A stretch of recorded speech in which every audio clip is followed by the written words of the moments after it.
மலரம்மா சமையல் யூடியூப் நேயர்களுக்கு வணக்கம். இன்றைக்கி நம்ம வீடியோவில் மைசூர் ரசம் தான் செய்ய போகிறோம். அது எப்படி செய்யுதுன்னு பார்க்கலாம் வாங்க. நான் ஒரு 50 கிராம் துவரம் பருப்பு வந்து நல்லா கழுவி சுத்தம் பண்ணி குக்கரில் ஒரு 4 விசில் விட்டு எடுத்துக்கிட்டேன். இப்போ பருப்பு வெந்துருச்சா பார்க்கலாம். பாருங்கள், பருப்பு வந்து நல்லா நைஸாக தண்ணி மாதிரி வந்துடுச்சிங்க பாருங்கள். ரசத்துக்கு தேவையான அளவுக்கு நம்ம வந்து இது கடைய வேண்டியதே இல்லை, நல்லா நைஸாக வந்துடுச்சு. இந்த மைசூர் ரசத்துக்கு வந்து பருப்பு முக்கியமாக தேவை. அதனால் நான் துவரம் பருப்பு நல்லா வேக வச்சுட்டேன். நம்ம வந்து இது வந்து பருப்பு சட்டிலலாம் கடைய வேணாம், கரண்டில் அப்படியே கலக்கி விட்டுட்டா போதும். இப்போ ரசத்துக்கு பொடி ரெடி பண்ணிக்கலாம். ஸ்டவ் மேலே ஒரு குட்டியாக கடாய் வச்சுட்டேன். கடாய் சூடு ஏறட்டும்.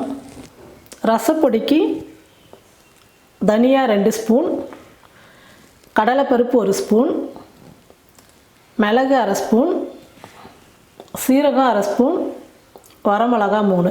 இது எல்லாமே வந்து நம்ம கடாயில் போட்டு லேசாக வறுத்துக்கலாம். கடாய் நல்லா சூடு ஏறிடுச்சு.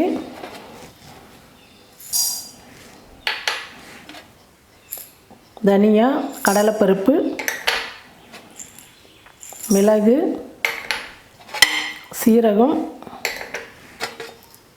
வரமிளகா.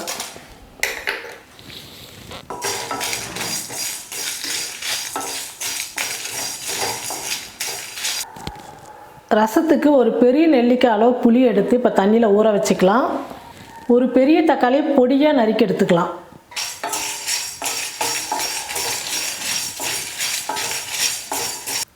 ரசப்பொடிக்கு மசாலாலாம் நல்லா வறுந்துடுச்சு. இப்போ இது இறக்கி வேறு தட்டில் ஆற வச்சுக்கலாம். தக்காளி வேக வச்சுக்கிறதுக்காக தண்ணி வந்து நல்லா கொதிக்க வச்சுக்கிட்டேன்.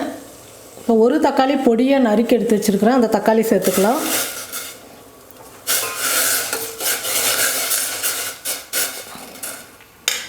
தக்காளி வந்து நல்லா வேகணும், அந்த அளவுக்கு வேக வச்சுக்கலாம்.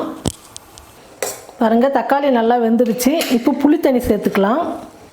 ஒரு 150 கிராம் புளி தண்ணி சேர்த்துக்கிறேன். இது கூடவே உப்பு கொஞ்சம் சேர்த்துக்கிறேன்.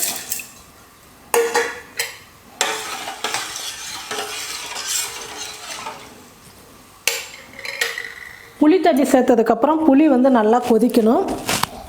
ரசப்பொடிக்கு வறுத்த மசாலாலாம் மிக்சியில் போட்டு நைஸாக அரைச்சி எடுத்துக்கலாம். பாருங்கள், புளி தண்ணி நல்லா கொதிச்சிடுச்சு. இப்போ பெருங்காயத்தூள் சேர்த்துக்கலாம். நம்ம அரைச்ச ரசப்பொடி சேர்த்துக்கலாம்.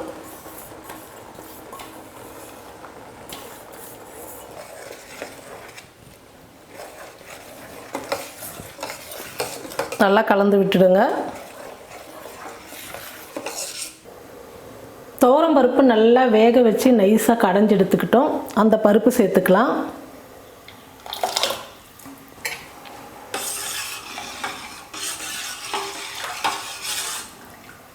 இப்போ வந்து உப்பு புளிப்பெல்லாம் வந்து பார்த்துக்குங்க. புளிப்பு அதிகமாக தான் கொஞ்சம் தண்ணி சேர்த்துக்கலாம், உப்பு கம்மியாக இருந்தால் உப்பு கொஞ்சம் சேர்த்துக்கலாம். பருப்பு ஊற்றுனதுக்கப்புறம் 1 நிமிஷம் கொதிக்கட்டும். பாருங்கள், ரசம் வந்து இந்த மாதிரி கொதித்து பொங்கி வரணும். இந்த மாதிரி நுர கட்டும் போது தேங்காய் பால் 1 ஸ்பூன், வெல்லம் சின்னதாக ஒரு கட்டி,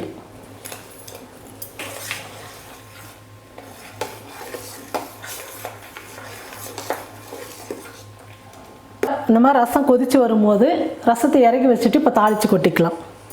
இப்போ ரசத்துக்கு தாளித்து கொட்டிக்கலாம். 1 ஸ்பூன் நெய் சேர்த்துக்கிறேன். நெய் காஞ்சிடுச்சு. கடுகு சேர்த்துக்கலாம். கருவேப்பிலை கொஞ்சம், கொத்தமல்லி கொஞ்சம், அது கூடவே ஒரு 1/4 ஸ்பூன் மஞ்சள் தூள் சேர்த்துக்கிறேன்.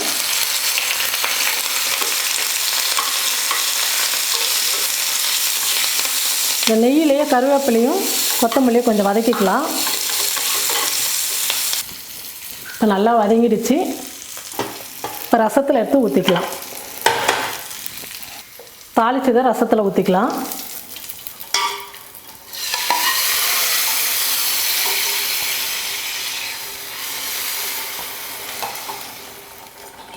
இந்த கருவேப்பிலை கொத்தமல்லி நெய்யில் வறுத்து போட்டது மனம் எவ்வளோ சூப்பராக இருக்குது பாருங்கள் ரசம். இந்த மைசூர் ரசம் வந்து ரொம்ப நல்லாயிருக்கும். புளிப்பு, உப்பு, காரம் எல்லாமே கரெக்டாக இருக்குது. சூப்பராக இருக்குது ரசம். நீங்களும் இந்த மாதிரி உங்கள் வீட்டில் வித்தியாசமான முறையில் ரசம் செஞ்சு பாருங்கள். எப்படி இருக்குன்னு சொல்லிட்டு மறக்காமல் கமெண்ட் பண்ணுங்கள், ஷேர் பண்ணுங்கள். நன்றி.